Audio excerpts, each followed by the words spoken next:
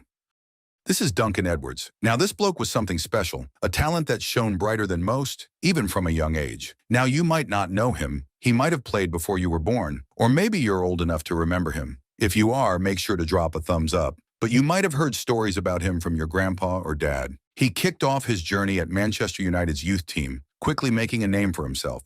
By the time he was 16, he was already playing for the first team, the youngest ever to grace the top flight of English football. Talk about a meteoric rise. Over the next few years, he racked up over 150 appearances for United, banging in 20 goals along the way. But it wasn't just his club career that was blossoming. He represented England at every level, from schoolboy to the full national team, proving he was the real deal. He was born in Dudley, in the heart of the Black Country, back in 1936. Not the easiest of times, mind you, but it was clear from the get-go that this lad had something special about him. Sadly, his little sister passed away when she was just a baby, leaving Duncan as the only child in the Edwards household. But that didn't stop him from growing up with a strong sense of family and community, values that would stay with him throughout his life. He knew he had to make something of himself. Now, not long after he was born, the Edwards family moved to the Priory Estate, still in Dudley. This is where young Duncan really started to come into his own. He was a bright lad, attending the local schools and showing a knack for football that was hard to ignore. He played for his school team, of course, but also for the Dudley schools, Worcestershire, and even Birmingham and district teams.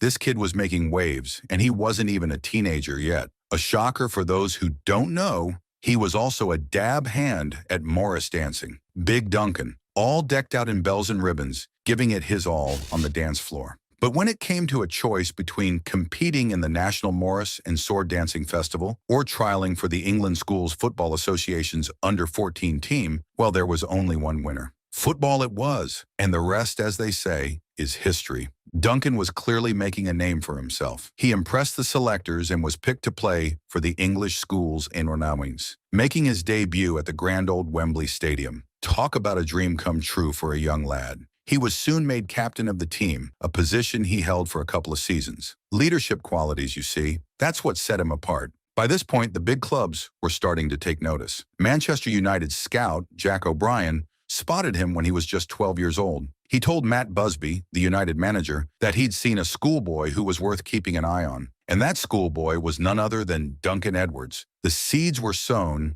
and young Dunk had finally found his calling in life. But life had other plans for him in the future. Poor Dunk never got to really live his retirement days to the fullest. So what happened? Before we get into the sadder parts of Dunk's life, make sure to like and subscribe and turn the notification bell on. Joe Mercer, the England Schools team coach at the time, saw something special in Duncan too. He told Matt Busby to sign him up quick, but it wasn't just United who were interested. Wolves and Aston Villa were sniffing around too. Competition was fierce, but United won the race. The record hasn't been set straight though, and the details are a bit murky, but one thing's for sure. Busby himself, or maybe it was Coach Bert Wally, rocked up at the Edwards house in the dead of night to get that signature on the dotted line. They weren't taking any chances, not with other clubs circling like vultures. Now Wolves' manager, Stan Cullis, was fuming when he missed out on the young talent. He reckoned United had pulled a fast one, offering dodgy financial sweeteners to Duncan or his family. But Duncan always said he'd wanted to play for the Red Devils no matter what. That just goes to show that Duncan really impressed the clubs. They saw the potential in him. He could make it. In June 1952, Duncan Edwards signed for Manchester United as an amateur. He was just 15 years old. A momentous day for the lad and for the club. You'd be pretty surprised to know that Duncan wasn't that confident about his football skills. The young lad, just to be on the safe side, also started an apprenticeship as a carpenter. In hindsight, that's pretty sensible, since most football players in the latter decades never picked up a trade or skill and had to face financial troubles post-retirement. But that's where things get sad. Duncan never really got to live his retirement days. You ever heard of the Busby Babes? That was the name given to the group of young lads that Matt Busby was bringing through the ranks at United. Duncan, along with Dennis Violet and Jackie Blanchflower, were part of that exciting new generation. Busby had a vision, see? He wanted to build a team from the ground up, nurturing young talent and turning them into world beaters. The 1953-54 season saw our Duncan really start to make his mark in the United first team. He put in a blinder of a performance in a friendly against Kilmarnock, and when Henry Cockburn got crocked, Duncan stepped up to the plate. He played in the away match against Huddersfield Town and ended up featuring in 24 league matches that season. But he wasn't just playing for the big boys, mind you. he was still a key part of the youth squad and helped them win the Youth Cup for the second year running. Triple duty, league matches, youth matches, a bit of old carpentry too. Duncan was a regular fixture in the United first team, playing left half like he was born to it. He racked up 36 appearances and even bagged his first senior goals, ending the season with 6 to his name. The lad was on fire. And get this, he made his England debut against Scotland in April 1955. He was just 18 years and 183 days old, making him the youngest player to play for England since the war. That record stood for a whopping 43 years until Michael Owen came along. Now here's where it gets a bit controversial. United decided to play Duncan in the FA Youth Cup final, even though he was already a full England international. People weren't happy about it, reckon it wasn't fair on the other teams. But Matt Busby defended his decision, and it paid off. Duncan was instrumental in United winning their 3rd Youth Cup in a row. By this point, the young lads were taking over the first team, and Duncan was leading the charge. The Busby Babes were in full swing. May 1955, Duncan got called up to the England squad for a tour of mainland Europe. He played in all 3 matches against France, Portugal, and Spain. Then came national service knocking on his front door. It was compulsory back then, see? So Duncan spent 2 years in the British Army with the Royal Army Ordnance Corps. But because he was a key player, he was still allowed leave to play for United. Now in the 1955-56 season, he missed a couple of months with a nasty bout of the flu, but he still managed to play 33 times, helping United win the league title by a whopping 11 points. The following season, he played even more, taking his total appearances past the 100 mark. United won the league again, and they even reached the FA Cup final. Although they lost to Aston Villa in the finals, Duncan really cemented himself as a Busby Babe for sure. And then came United's first ever European Cup campaign.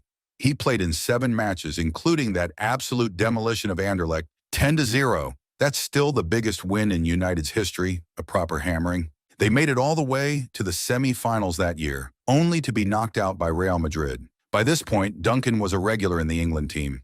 No question about it. He played in all 4 of England's qualifying matches for the 1958 World Cup, even bagging a couple of goals in a 5-2 win over Denmark. Everyone expected him to be a star player for England in the World Cup.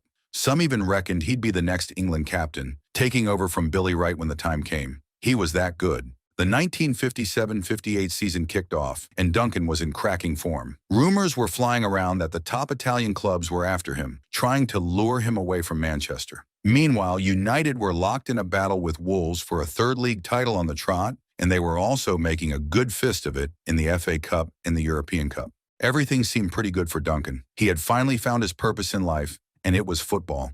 He was pretty happy with how far he came in life. Now, on February 1st, 1958, Duncan scored the opening goal in a thrilling 5-4 victory over Arsenal at Highbury. But the press weren't too impressed with his performance. Reckon he was at fault for one of Arsenal's goals. 5 days later, he played his last ever match. United drew 3-3 away to Red Star Belgrade, but they still made it through to the semi-finals of the European Cup. Little did anyone know that this would be the last time Duncan would grace the pitch. So what happened to Duncan? Did he call it quits? Did he get into a scandal? Did he have any secrets he was hiding? Duncan was a proper gent, clean as a whistle. He was a class act, both on and off the pitch. No skeletons in his closet, no dark secrets. He didn't choose to walk away from the game. Something else happened to him. Something tragic.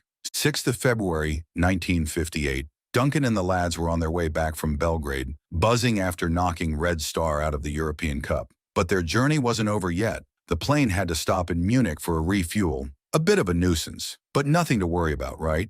Little did they know what fate had in store for them. After refueling, the pilots, James Thane and Kenneth Raymond, tried to take off, but the left engine was playing up. They had to abort twice because of something called boost surging.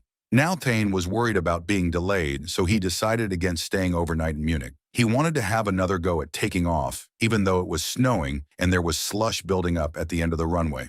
Now United were on the verge of greatness. They were aiming to win the league for the 3rd time in a row, just 6 points behind Wolves with plenty of games left to play. They had already won the Charity Shield and were in the semi-finals of the European Cup again. The team was on a roll, unbeaten in 11 matches.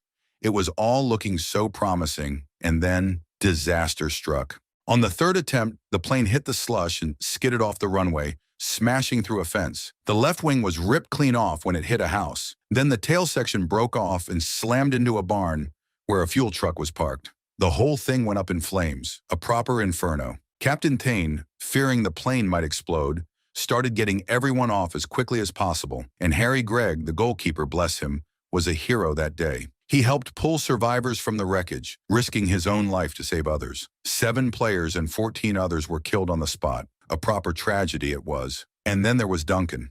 Duncan was taken to hospital in a bad way. Broken legs, broken ribs, and his kidneys were in a terrible state. The doctors thought he might survive, but they weren't holding out much hope for him playing football again. Duncan, fortunately, regained consciousness after they got him to the hospital, but the battle wasn't over. The next fortnight was a mess, his condition going up and down like a yo-yo. The doctors even got hold of an artificial kidney for him, rushed it over, desperate to save him. But that machine messed with his blood's ability to clot, and he started bleeding internally. All everyone could do was hope. Even after all that, the day after the crash, Duncan asked Jimmy Murphy, the assistant manager, "What time's the kickoff against Wolves, Jimmy? I mustn't miss that match." Poor Dunk had his head in the game pretty deep. On February 14th, there was a glimmer of hope. They said his condition had improved dramatically. But then just a few days later, it took a turn for the worse again. He was fading fast, and that artificial kidney machine was doing more harm than good. The doctors, they were amazed by Duncan's fighting spirit, the way he clung to life. There was even a slight improvement reported one day,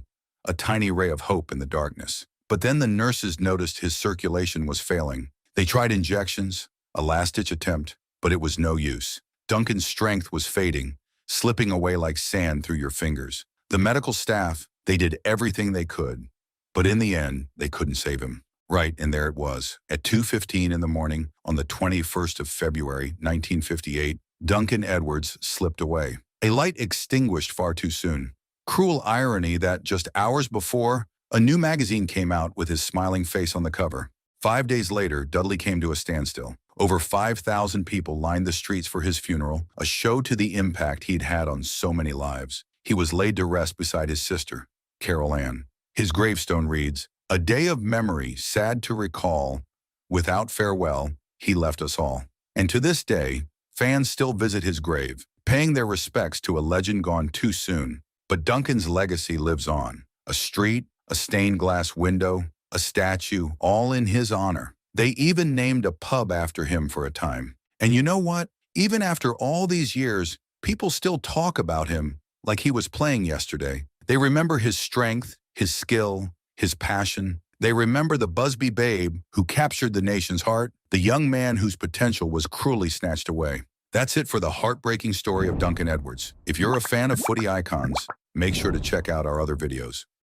On a cold March morning in 2006, a family funeral in Slough became the unexpected final chapter of a football legend. Peter Osgood, the man they called Ossie, collapsed, his heart giving out at just 59 years old. But this wasn't just the end of a life. This was the final act of a footballer whose story was more complex, more brutal than anyone dared to tell. Imagine being the king of your castle, worshipped by thousands, only to be cast out, banned from the very stadium that once echoed with your name. Chelsea Football Club, the institution Osgood bled blue for, would do exactly that. A working-class kid from London who became the most iconic striker of his generation, reduced to an outsider. Osgood wasn't just a player. He was Stamford Bridge's heartbeat. With his swagger, skill, and rebellious spirit, he embodied everything Chelsea fans loved. But behind the goals and glory lay a darker narrative of betrayal, institutional politics, and a man who refused to be silenced. From scoring the goal that won Chelsea their first FA Cup to being dramatically transfer listed by a manager who couldn't control him, Osgood's journey was never straightforward. His clash with manager Dave Sexton, his notorious playboy lifestyle, and his eventual exile from the club he loved would become the stuff of football folklore. This is the untold story of Peter Osgood, the king they tried to banish but who could never truly be forgotten. In the concrete jungle of Chelsea, West London, a football prodigy was brewing. Peter Osgood wasn't born into privilege. He was a working-class kid with extraordinary talent and an even more extraordinary attitude. Born in 1947 in Chelsea, the streets would become his first training ground, and football his escape.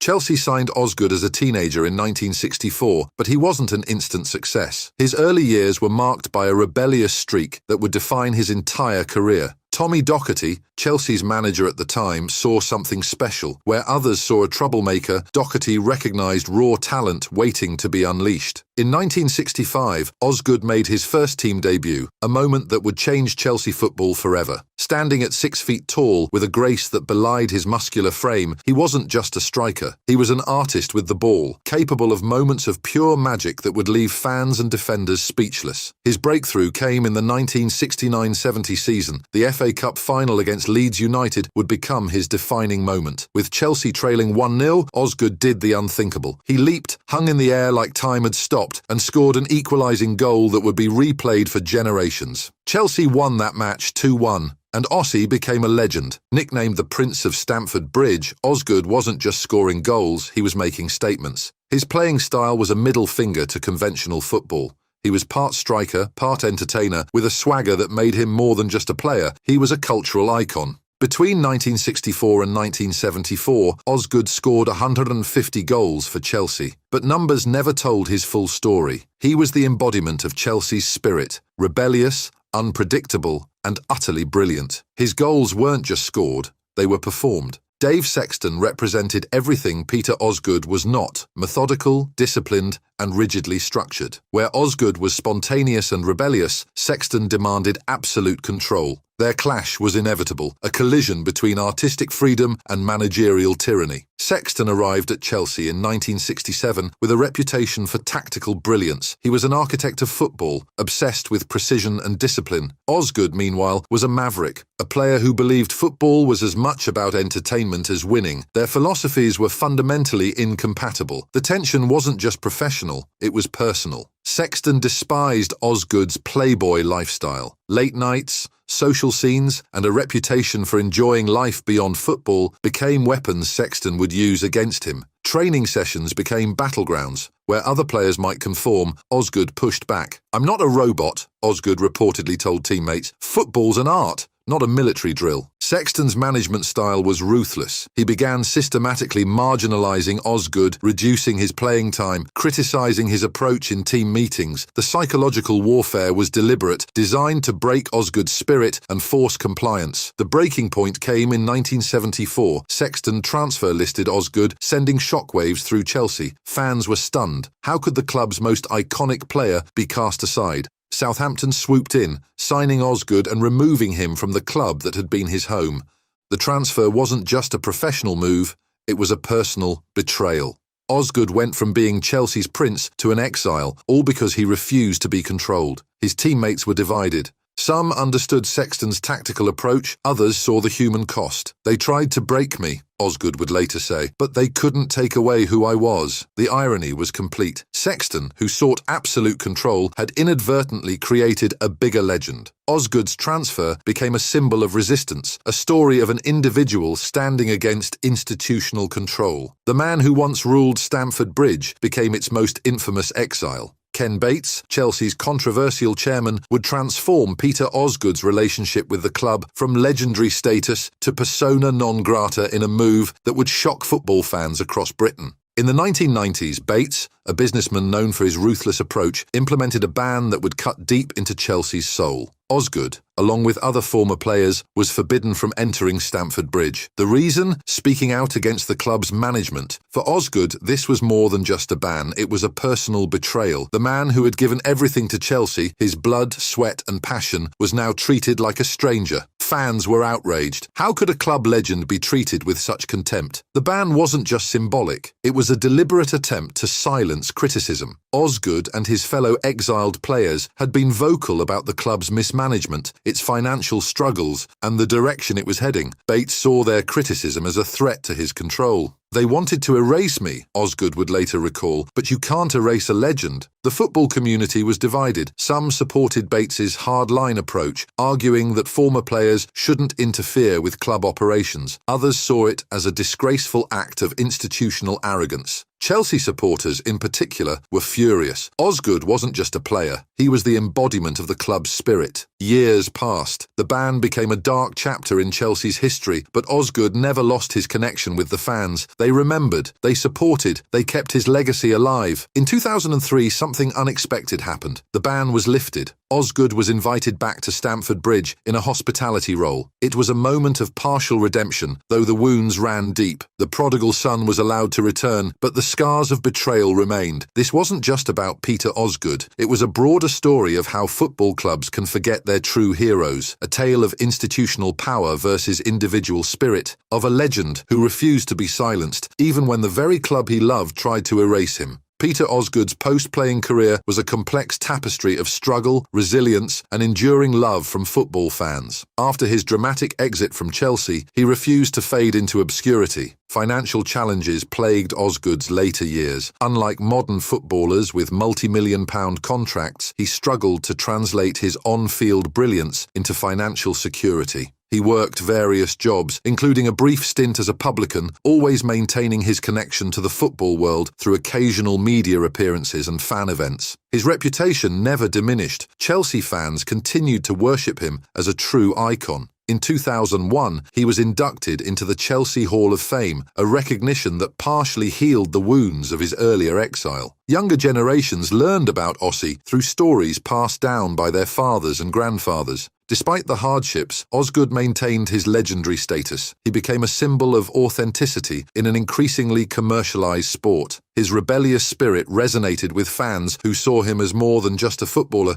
He was a working-class hero who refused to be controlled. The cruel irony of his death shocked the football world. On March 1, 2006, Osgood suffered a fatal heart attack while attending a family funeral in Slough. He was just 59 years old. The timing felt particularly tragic. A man who had fought so hard to maintain his dignity, taken so suddenly. Chelsea's response was telling. The club that had once banned him now mourned him as a legend. Thousands of fans attended memorial services wearing blue in tribute. His legacy was finally fully recognised. In death, Peter Osgood became more than a footballer. He became a symbol of resistance, of authenticity, of the enduring spirit of a true sporting icon, the boy from Chelsea who became its greatest son. Peter Osgood was never just a footballer. He was a rebellion, a living, breathing testament to the idea that true greatness cannot be controlled, managed, or erased. His story transcends the boundaries of sport. It's a narrative about institutional power, individual spirit, and the eternal struggle between conformity and authenticity. Osgood represented something profound, the working-class hero who refused to be reduced to a mere cog in a machine. From his early days in Chelsea to his dramatic exile and eventual partial reconciliation, Osgood's journey mirrors the broader social changes of his time. He was a product of a generation that challenged authority, that believed in individual expression over institutional control. Football in the 1960s and 1970s was more than just a sport. It was a battlefield of social transformation. Peter Osgood emerged as a pivotal figure in this complex landscape, representing a generation caught between traditional working-class values and emerging cultural revolutions. The post-war era in Britain was defined by dramatic social shifts. The rigid class structures were crumbling, and working-class heroes were emerging in unprecedented ways. Footballers were no longer just athletes, they were cultural icons, symbols of social mobility and personal rebellion. Osgood embodied this transformation perfectly. Born in Chelsea, a working-class neighbourhood in London, he represented the archetypal journey of his generation. Football wasn't just a career, it was an escape route, a path to potential greatness that transcended social limitations. The playboy lifestyle that managers like Dave Sexton despised was actually a form of social rebellion. For working-class young men like Osgood, enjoying life, challenging authority, and living beyond prescribed boundaries was a statement. Each late night, each rebellious act was a middle finger to a system that had historically kept people like him in their designated place. This was the era of cultural revolution. The Beatles had transformed music, punk was emerging, and social norms were being systematically challenged. Football was no different. Players like Osgood were becoming more than athletes. They were personalities, icons who represented broader social changes. The clash with management wasn't just personal, it was generational. Managers like Sexton represented an old-school, militaristic approach to football and life. Discipline, conformity, and strict control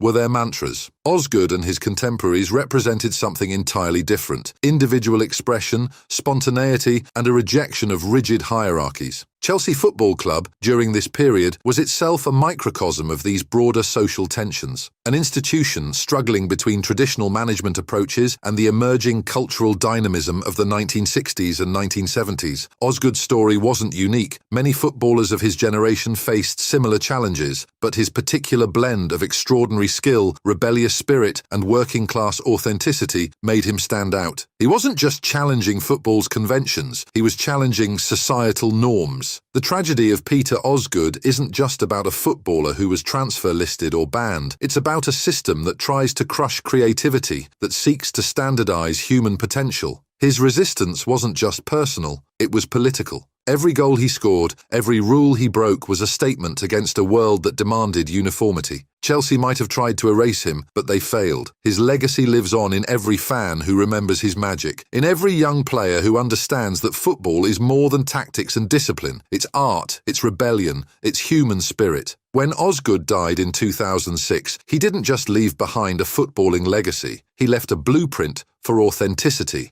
a reminder that true legends are never defined by institutions, but by their unwavering commitment to themselves. Peter Osgood, the Prince of Stamford Bridge, banned but never broken, forgotten by the club but never by the fans.